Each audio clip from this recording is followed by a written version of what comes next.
Imagine planting a tree with all the love in the world. You nurture it, water it, and protect it from wind and storm. But one day, when that tree grows strong, its branches strike you, and its roots seem to pull away. How is it possible that something you nurtured with so much sacrifice now ignores you, belittles you, or even makes you feel worthless? The truth is harsh but must be faced. A child who doesn't respect their mother didn't become that way overnight. Something happened along the way, something you may have unknowingly allowed, something life taught them without your awareness. And if you don't understand it today, it may continue to cause pain. This message is not about blame but clarity, and more importantly, about giving you the tools to reclaim your dignity. From understanding why giving too much can sometimes lead to receiving less, to the hardest but most freeing truth, how to stop expecting what may never come and start living for yourself. I'm Gabriel, and what you're about to hear could reshape how you see your relationship with your child, but only if you stay with me until the end. If a child doesn't respect their mother, is it the fault of the mother, the child, or life itself? The easy response is to blame youth, society, or human ingratitude, but comfort doesn't lead to truth.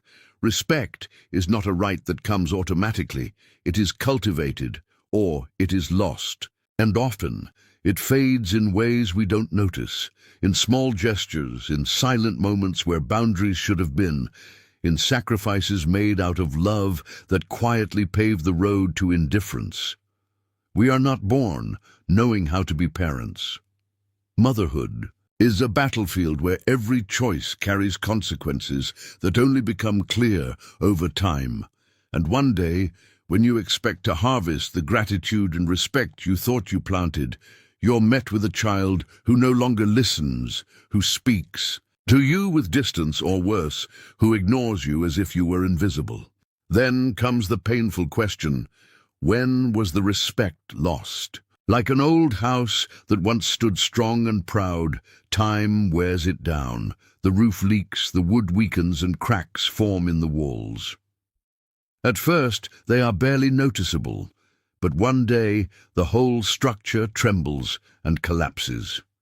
Respect erodes. In the same way, not in a single moment, but through a silent, gradual process. Perhaps it was when you overlooked that first act of disrespect, hoping it was just a phase, or when you gave in to their demands without ever asking for anything in return. Maybe it was the fear of losing their love that made you tolerate words and behaviors you once would have never accepted. Marcus Aurelius once said, "We must live according to the nature of things, not the illusions we wish to believe." And the nature of respect is clear. It cannot be forced. It's earned through firm boundaries, by example, and through the quiet dignity of someone who doesn't plead for love, but commands it through presence and self-worth. Sadly, many mothers grow up believing that love must be unconditional, even to the point of total self-erasure, as if motherhood meant giving everything and expecting nothing. But true respect doesn't come from endless sacrifice. It comes from balance, from giving, yes, but also from valuing yourself. Today, I ask you, how many times have you allowed yourself to be spoken to with disdain without responding? How many times have you felt as though your time had no value? How many times have you swallowed your tears in silence, thinking it was better to stay quiet, to avoid pushing your child even further away? If you believe that giving in and waiting is the solution, you're mistaken. Respect that has been lost cannot be regained through patience alone, but through clarity and courage. The first step is recognizing that the house may be crumbling, but you can still reinforce the foundations. Life has given you years of wisdom, experience, and strength. Don't let fear of loneliness or guilt prevent you from claiming what is rightfully yours. This isn't just about your child respecting you because they should. It's about you remembering that you deserve respect. And when you do, when you find the courage to change the dynamic, you may be surprised to see that even the most twisted tree can begin to straighten its branches. If respect is lost when too many things are silently tolerated, the next mistake is even harder to recognize, because on the surface, it looks like love. But let's not fool ourselves. When you give too much, you often end up receiving less. It may sound unfair, even contradictory, but it's a reality many mothers face without knowing how to break the cycle. Imagine a fountain that never stops, flowing. At first, those around it drink from it with gratitude, appreciating its generosity. But over time, routine turns that gratitude into entitlement. No one pauses to admire it anymore. It simply becomes part of the background. What was once a gift turns into an unspoken obligation, an invisible presence only noticed when the water stops flowing. This is what happens to many mothers who give endlessly, believing that unconditional love means total self-sacrifice, expecting nothing in return. But when everything is given without boundaries, what you receive in return is often indifference. Women of your generation were taught that a mother who thinks of herself is selfish, that a good mother always puts her children first, that her happiness depends entirely on theirs. But what happens when those children grow up and don't return that love with the same care? What happens when life goes on and you suddenly realize you've spent decades ensuring their happiness while forgetting that you too deserve more than the role of endless giver? Seneca once said, "He who gives without measure receives not gratitude, but demands."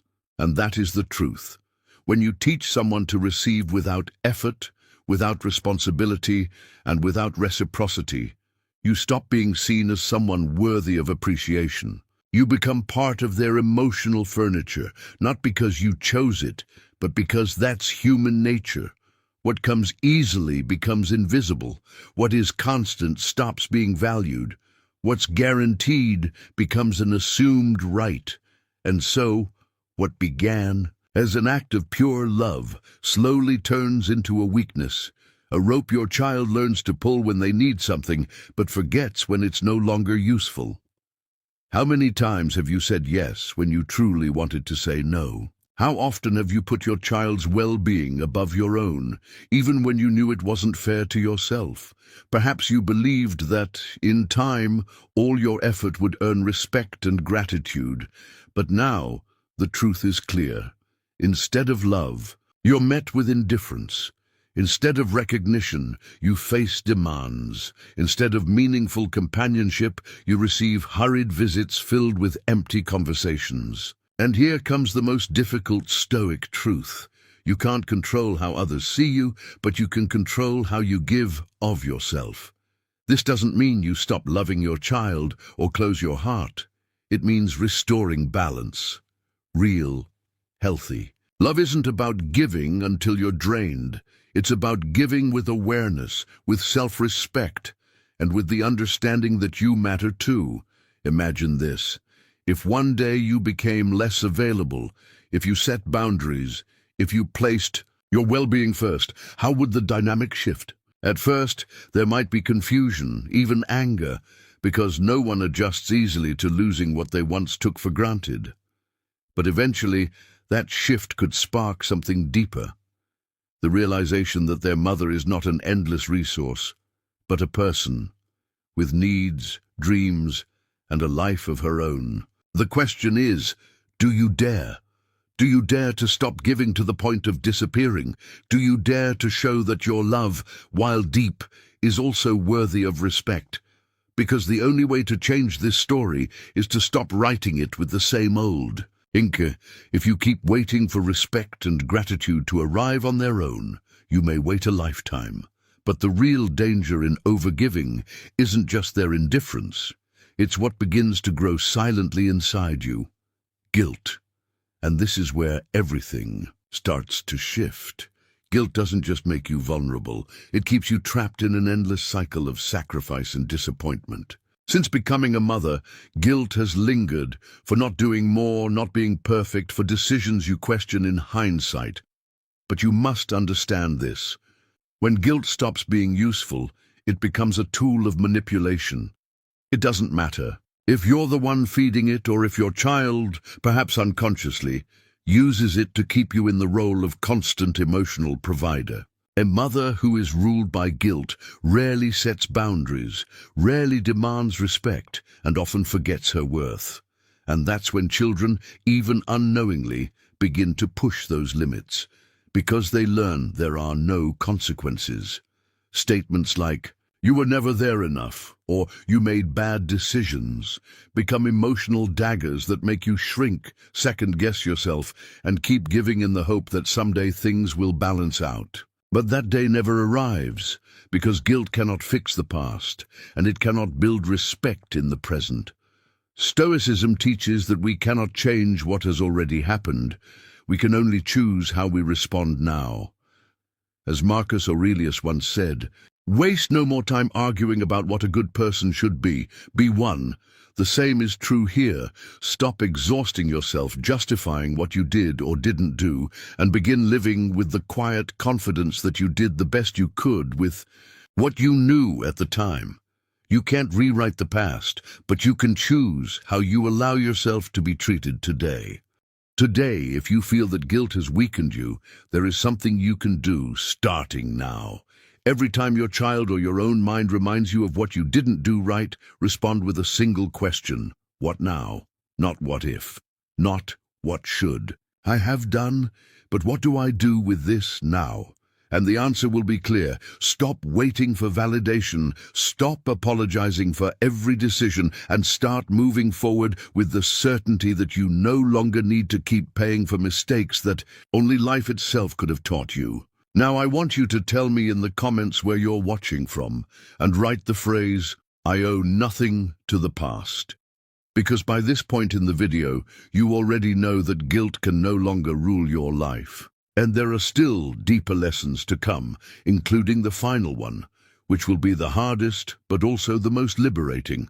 Subscribe if you haven't already, and stay with me, because what's coming next could forever change the way you see your relationship with your child. Guilt can weaken you, yes, but there's something even more dangerous hiding behind it: the fear of loneliness. We've reached the fourth point in this journey, and it's time to confront a truth many people avoid. The fear of loneliness has led you to tolerate too much. It's that quiet internal fear that's made you accept disrespect, justify absences, and remain in a role where you are no longer seen or valued. Because if you're not the always available mother, then who are you? And if you set boundaries, what if your child pulls away even more? These are the thoughts that plague so many mothers, keeping them trapped in unbalanced relationships where respect is sacrificed just to avoid being left behind. But stop and ask yourself, is it truly companionship you have, or only the illusion of it? What does it mean to be accompanied if, deep down, you feel invisible, emotionally used, and reduced to a background role? The worst kind of loneliness isn't when you're physically alone. It's when you're surrounded by people who don't truly value you. And here lies the most dangerous trap. When the fear of losing contact with your child becomes stronger than the desire to be treated with dignity, you begin to negotiate away your own worth. You remain silent when you should speak. You accept treatment you'd never tolerate from anyone else, and you settle for crumbs of affection, telling yourself, "At least they're still in my life." But what's the point of being in someone's life if you're nothing more than a name on a list, someone they contact only when they need something? Stoicism teaches that one of the greatest mistakes is to emotionally depend on what we cannot control. Marcus Aurelius said, "If you are distressed by anything external, the pain is not due to the thing itself, but to your estimate of it." And it's that interpretation you must challenge today. Because the fear of loneliness doesn't come from being alone. It comes from the belief that without certain connections, your life has no meaning. But the truth is different. It's not about having people around you at any cost. It's about having relationships that bring value, offer respect, and remind you that you are still worthy of love, care, and dignity. Take a moment and look. at your life honestly. Ask yourself if the fear of loneliness has influenced your choices, if you've held on to relationships that drain you simply because the thought of being alone felt unbearable. Now imagine what would happen if you let go of that fear. What if, instead of clinging to relationships that no longer serve you, you began investing in your own life, new friendships, meaningful activities, and a deeper relationship with yourself? True strength isn't found in accepting the unacceptable just to avoid solitude. It's found in learning to enjoy your own company and knowing you are valuable, not for the role you play in others' lives, but for who you are. You are not here to live in anyone's shadow, to beg for attention, or to sacrifice your dignity in exchange for a few obligatory visits. Life still holds so much for you, but only if you stop begging for what you already deserve by right. Respect, gratitude, and love cannot be demanded. They are inspired by the presence of someone who knows their worth, even in solitude.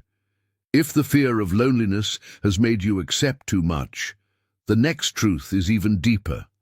A child who doesn't respect their mother doesn't respect themselves. This isn't to excuse their behavior, but to understand it. A child who belittles or ignores the woman who gave them life is not at peace. They carry their own wounds, resentments, or unresolved selfishness, but their inner chaos is not your cross to bear. Many mothers fall into the trap of thinking they must rescue their children from themselves, justifying disrespect with the belief that it stems from pain. While that may be true, it doesn't excuse it. Respect is not optional. It's not conditional on their mood, struggles, or finances. If an adult child chooses to treat you with coldness, that is their choice, not their fate. Continuing to tolerate it will only sink you deeper into a relationship where you always lose. And over time, you stop expecting better. You stop hoping for calls, for kindness, for apologies. You begin to believe the most dangerous lie, that you deserve nothing more.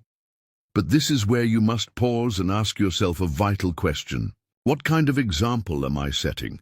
Because by accepting this treatment, you're teaching your child that it's acceptable. And worse, you're teaching future generations that a mother's love can be endlessly taken without ever being returned. This isn't about begging for recognition. It's about acting with dignity, knowing you are worthy of respect, not just for what you've given, but for who you are. Epictetus once said, "The only things we truly own are our own character and our decisions." You can't force your child to change, but you can change how you respond. You can stop waiting. You can reclaim your space. You can show that your love is strong, but it is not a doormat. If your child doesn't respect themselves, that's their burden, not yours. Your responsibility is your peace, your life, your future. And if that means setting boundaries, stepping back, or even letting go, then so be it. Because respect is never begged for, it's inspired. And to inspire it, you must first respect yourself. If you wait endlessly for your child to change, you may waste your entire life in that waiting. Meanwhile, what happens to you? We've reached the sixth and most difficult point. Gratitude cannot be demanded, but it can be taught. If your child never learned to appreciate you, perhaps it's because there were never consequences for not doing so. Close your eyes and imagine 10 years have passed.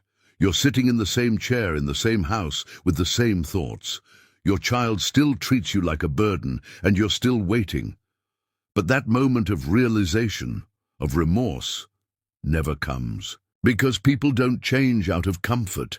They change through necessity, through absence, through the loss of what they once took for granted. If you never move, never say enough, never show them that your presence is not a given, then why would they ever change? This is not about cruelty or resentment. It's about showing, with actions and not pleas, that their behavior has a cost. People learn to value what they lose, not what's always there. And if you never set a boundary, never prioritized yourself, never taught them how to treat you, then don't expect them to figure it out on their own. Think of anyone who has lost someone they loved. When did they appreciate them most?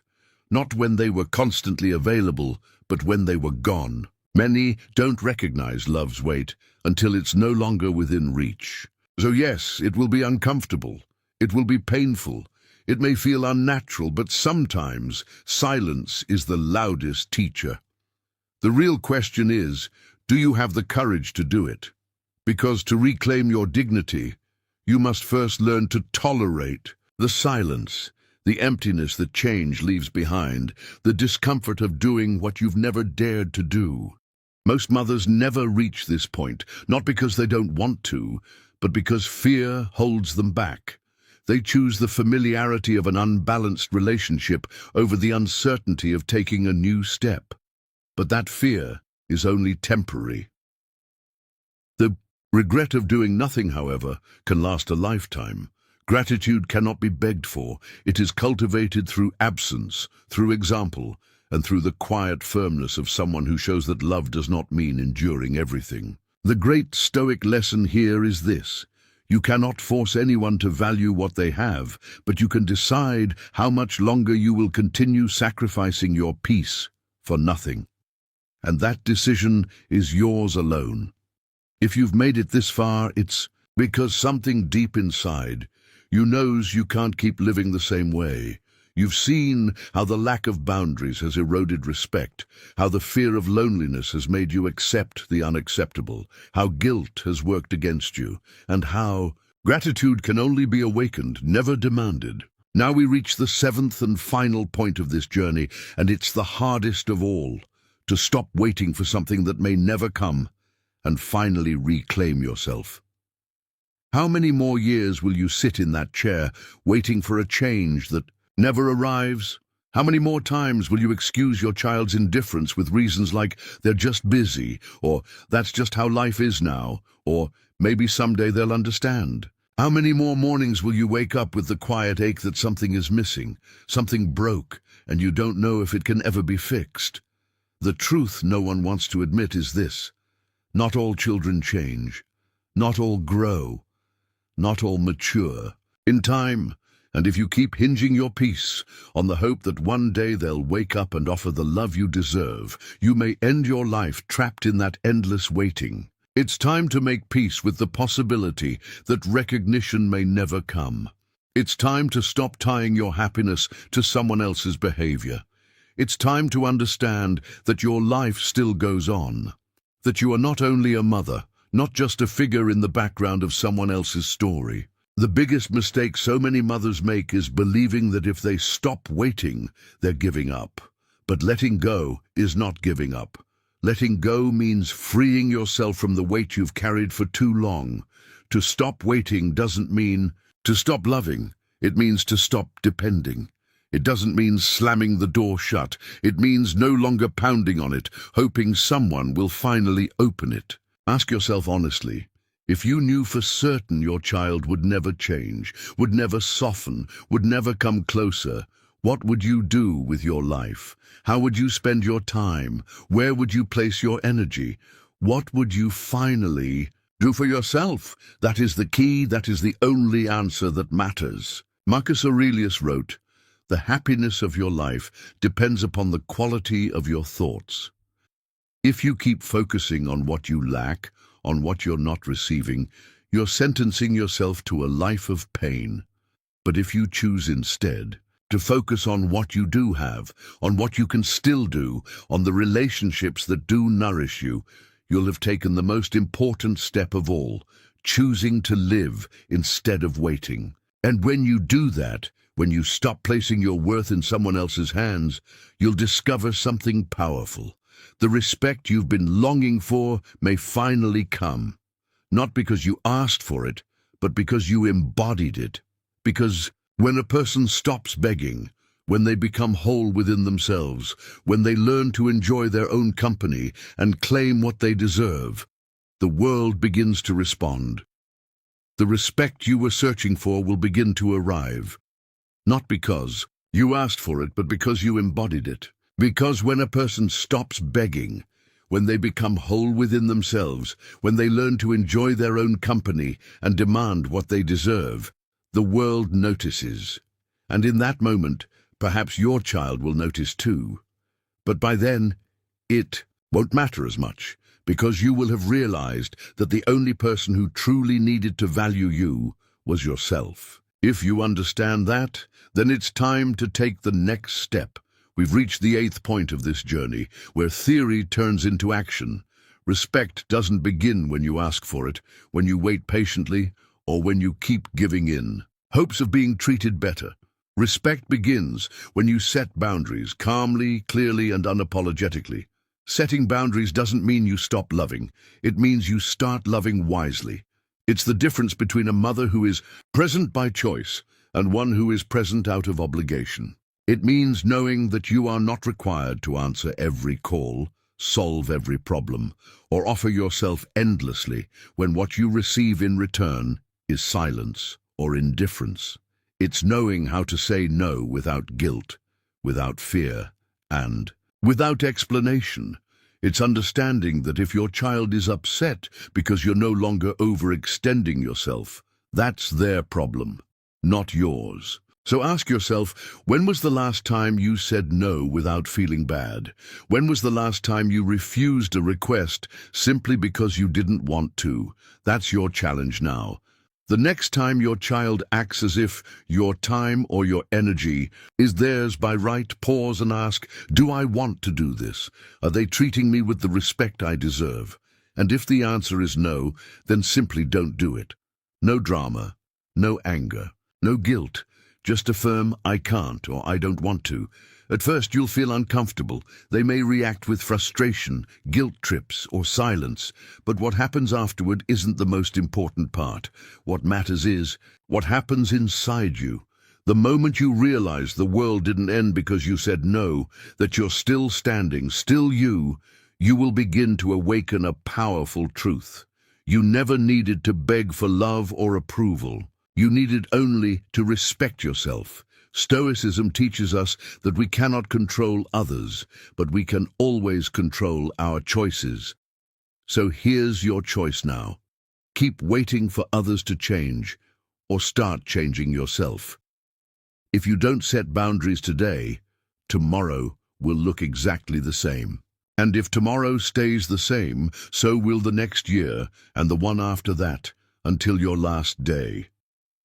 Are you going to keep living as a shadow in someone else's life, only called upon when it's convenient? Or will you finally step forward and pave your own path with the dignity of someone who knows their worth? Because at this point in your life, you don't have time to keep waiting. You've already seen what happens when you give endlessly. You've already discovered that love without boundaries becomes a burden. And now you understand, clearly, deeply, that the real change only begins when you stop asking for respect and start living it. So if you haven't yet drawn that line, ask yourself, what am I still afraid of? Because the only thing standing between you and the life you deserve is the moment you finally decide to take it. Excuses often come disguised as prudence. I don't want to fight. I don't want them to think I'm a bad mother. It's better to leave things as they are. But the truth behind those thoughts is fear. Fear of discomfort. Fear of confrontation. Fear of not knowing who you are if you stop being the one who always gives in. Because setting boundaries doesn't just change how others treat you.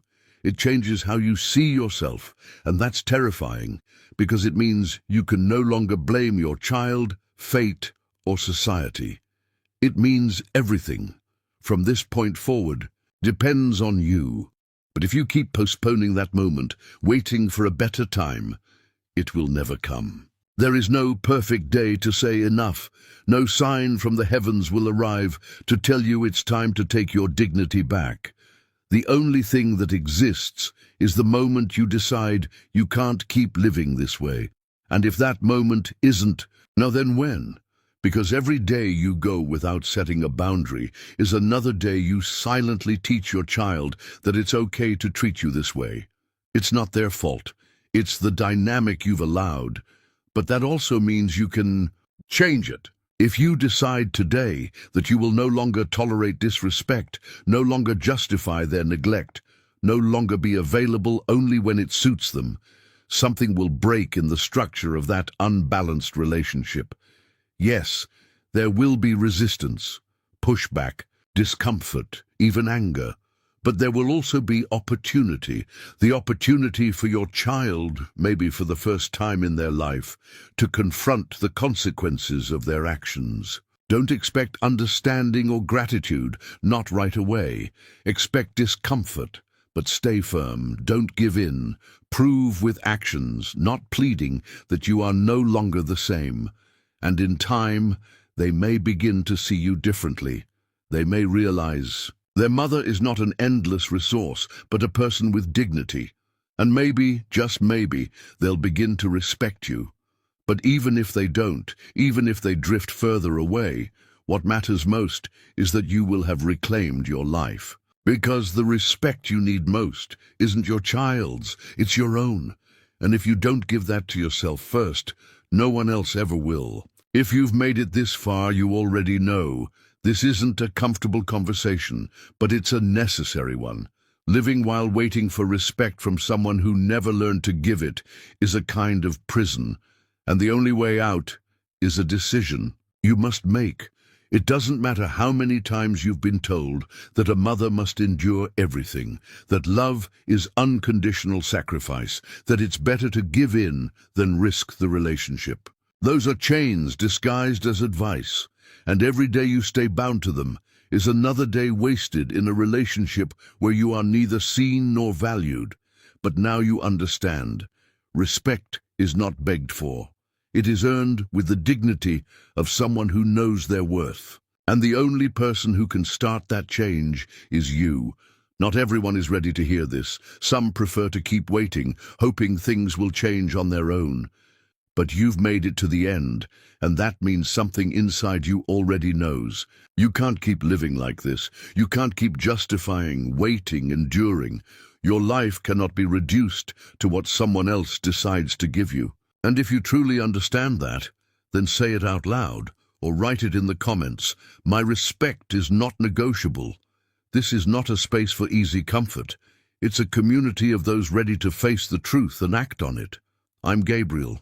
And this is the Stoic Garden, where Stoicism isn't just philosophy, it's a way of life, a discipline rooted in strength, clarity, and the courage to change what's within your power. Subscribe if you haven't yet.